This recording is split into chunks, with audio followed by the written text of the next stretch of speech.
تم کو معلوم نہیں کہ تمہارے باپ دادوں اور بیٹوں اور پوتوں میں سے فائدے کے لحاظ سے کون تم سے زیادہ قریب ہے۔ یہ حصے اللہ کے مقرر کیے ہوئے ہیں اور اللہ سب کچھ جاننے والا ہے، حکمت والا ہے۔ اور جو مال تمہاری بیویاں چھوڑ مریں، اگر ان کے اولاد نہ ہو تو اس میں سے نصف تمہارا ہے، پھر اگر ان کی اولاد ہو تو ترکے میں تمہارا حصہ چوتھائی ہے۔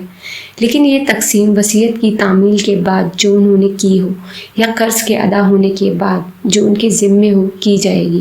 اور جو مال تم مر چھوڑ مرو، اگر تمہارے اولاد نہ ہو تو تمہاری بیویوں کا اس میں چوتھا حصہ ہے، پھر اگر تمہاری اولاد ہو تو ان کا 8واں حصہ ہے۔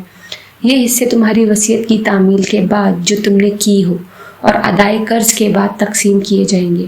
اور اگر ایسے مرد یا عورت کی میراث ہو جس کے نہ ماں باپ ہوں نہ بیٹا مگر اس کے بھائی یا بہن ہوں تو ان میں سے ہر ایک کا 6واں حصہ ہے، اور اگر ایک سے زیادہ ہیں تو سب 1/3 حصے میں شریک ہوں گے۔